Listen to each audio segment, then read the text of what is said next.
투석 환자분들이 왜 막히는지 많이 물어보시는데 조심스럽기도 하고 정확히 어떤 거다라고 말씀을 드리기가 어려워요.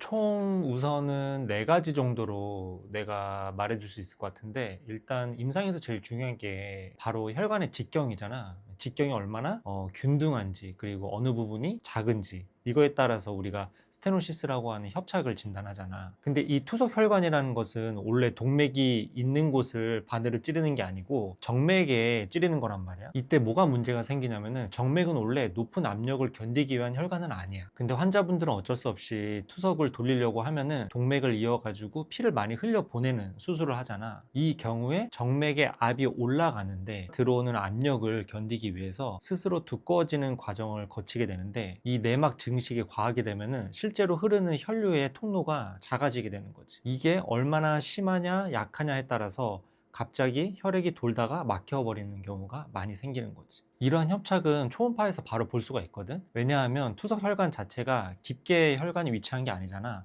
그래서 우리가 고주파수 프로브로 쭉 한번 보면은 이 내막의 증식이 얼마나 돼 있고 적당히 돼 있는지 볼 수가 있어. 물론 이 에코도 세기를 너무 높게 하거나 너무 작게 하거나 해도 문제라서 어느 정도의 이런 초음파 기기를 만질 수 있는 능력은 필요한 거지. 그리고 두 번째는 뭐냐면, 바늘 천자에 있어. 환자분들이 투석을 받기 위해서 두 개의 바늘을 꼭 꽂아야 되거든. 근데 환자분들이 혈관이 좋은 경우가 있고 안 좋은 경우가 있다 그랬잖아. 좋은 경우는 여러 군데 바늘을 천자해도 문제가 없는 경우가 있고, 근데 대부분은 같은 곳에 천자를 많이 한단 말이야. 왜냐하면 그곳이 환자분들이 안 아파하고 투석 바늘이 잘 지나가서 한 번에 투석기가 잘 돌아가기 때문이야. 근데 이 과정에서 혈관 내피 세포가 파괴되는 과정을 겪을 수밖에 없는 거지. 우리 인체는 파괴가 된 부분에서 다시 재생하려는 게 있잖아. 재생하는 건 좋은데 이 부분이 또 과하게 증식이 되면은 협착을 유발하는 내막 증식이 또 생기게 되는 거지. 그리고 또 하나가 있는데, 이 혈관벽 안에는 탄성섬유라는 이 지지대 역할을 하는 구조가 있단 말이야. 잦은 바늘 천자로 동일한 곳에 계속 찌르게 되면은 이 혈관벽을 유지하려는 지지층이 파괴가 된 부위는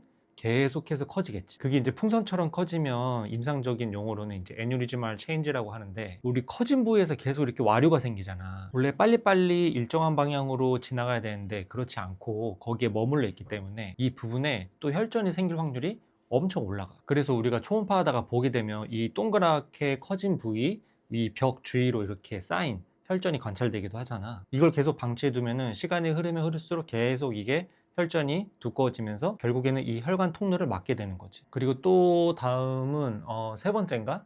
세 번째는 뭐냐면, 사실은 우리 혈액투석이라는 것은 환자분한테는 되게 긴 시간으로 느껴질 수가 있어. 보통 3, 4시간 정도 하거든. 근데 이 시간은 굉장히 단시간 내에 우리가 여과를 시키는 시간이에요. 투석 환자분들의 혈액 안에 수분 농도가 급격히 떨어지게 되고 상대적으로 응고인자들이 비율이 높아지게 되는 거지. 그래서 가끔 환자들이 저 투석은 잘 했는데 투석 끝나고 나서 소리를 들어보고 제가 만져보니까 혈액이 흐르는 소리가 약해지거나 그리고 아예 안 들려요 라고 하는 경우가 가끔 있잖아. 이 경우에 최대한 빨리 와가지고 초음파 검사를 하는 게 중요하지. 앞서 너한테 내가 말한 세 가지는 환자분의 몸 안에서 일어나는, 그러니까 어쩔 수 없는 좀 그런 경우라고 생각이 들거든. 근데 마지막은 우리 외인성 압박에 의해서 혈관이 막히는 경우도 있어. 특히 잠잘 때 내가 왼쪽 팔에 투석을 하고 있는데 왼쪽으로 돌아서 몇 시간 동안 취침을 취한다든지, 여기가 이렇게 눌리면 여기서 이제 정체가 생기면서 와류가 또 생기겠지. 이 혈액이 여기서 조금씩 굳게 되는 거지. 가끔 또 환자분들이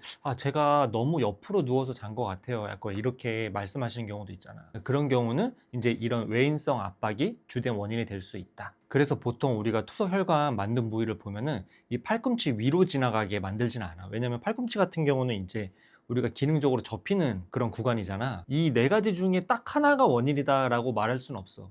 이게 굉장히 복합적으로 작용하는 경우가 많거든. 초음파 검사가 왜 중요하냐면, 이러한 경우들을 모두 다 예측할 수 있고 가장 빠르게 진단할 수 있는 장점이 있는 거야. 제일 중요한 거, 제일 중요한 거 혈관 직경이지.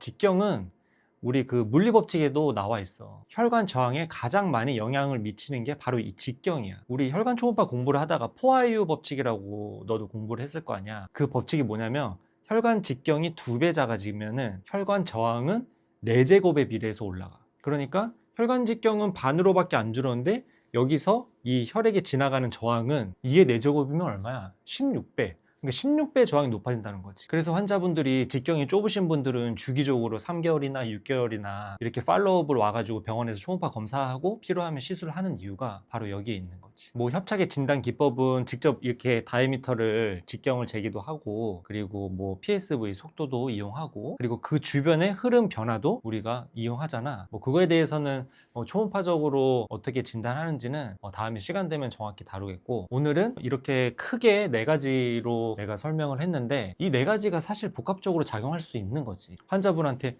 이거 하나 때문에 그래요, 이거 하나 때문에 그래요 라고 말을 할 수도 있겠지만, 사실은 어느 정도의 비율이 다 있는 거지.